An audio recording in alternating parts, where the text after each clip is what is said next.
ladies and gentlemen, it's Heinz Gaming coming at you with another Battlefield 3 live commentary, and in this video I'm going to go ahead and give you guys what you've been asking for, and that is a jet tutorial. So getting right into it here, I'm going to go ahead and press escape and get into my options, and I have my vertical flight inverted, my mouse sensitivity is all the way up, and my sensitivity is all the way up, and I play on a mouse and keyboard. And I'm not going to tell you guys to go out and get a joystick or throw away your joystick and use the mouse and keyboard, because it's all personal preference.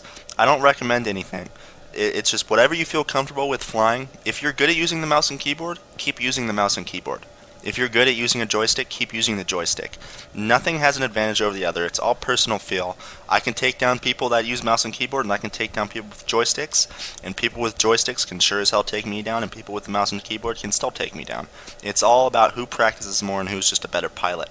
So what I'm going to try and do in this video is make you a better pilot. So let's go ahead and take off here, and you'll notice that right away I switch to the outside view because I don't like flying in my cockpit. I don't have I have a lot of vision. Alright, I'm not going to say I don't, but this compared to this is better. This is stupid. This is awesome. I had to drop some flares right there because I'm getting locked on. Maybe heat seekers? I don't know. We'll find out. But anyway, so if I were to recommend one thing that would immediately, probably drastically improve the way you fly, would be to learn how to fly outside your cockpit, because that gives you much more, what's the word I'm looking for? Line of sight? I don't know if that's the right word. Just more sight, more vision on your potential targets. You see, I just picked this guy up, so I'm going to go ahead and do a little half loop here, and he's on my buddy, so I'm going to switch back into cockpit mode and just mop up the kill. And it's just like that if I can actually get on him.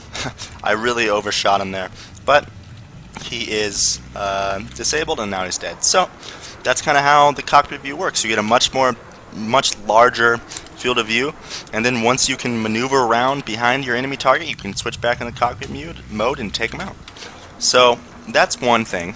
The second thing is definitely going to be using the deceleration key and your afterburner correctly.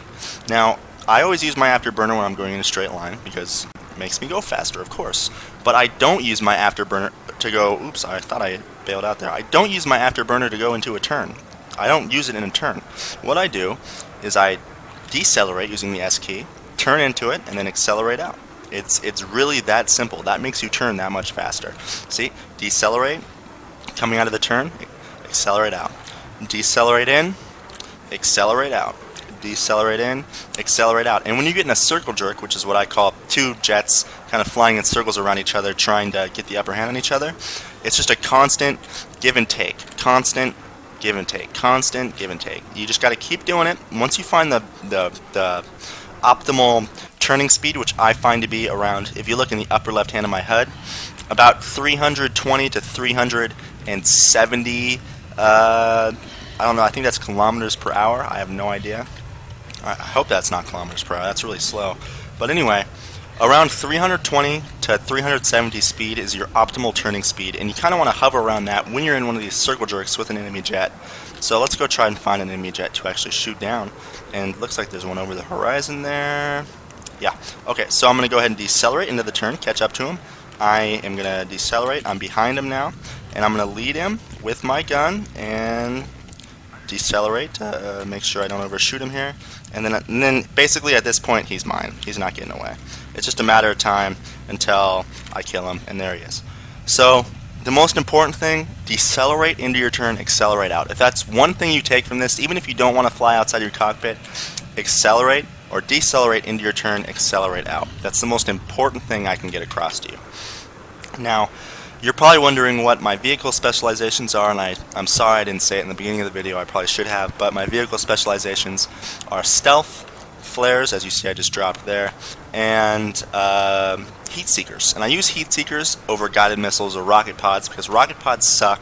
Guided missiles suck even worse, and heat seekers I use to take out choppers. That's the only reason I use it. So I see this guy, I'm decelerating, I'm accelerating back in, I'm decelerating again, trying to stay at that golden speed. I'm going a little slower now because I'm about to overshoot him there, but now I'm slowing down.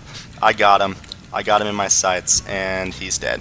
So that's basically how a dogfight works. And when you're in one of those little circle jerk things, which basically once again is just game's over, but basically one of those things where you circle around the enemy jet, basically it's just whoever can turn faster wins. So that's my basic jet tutorial.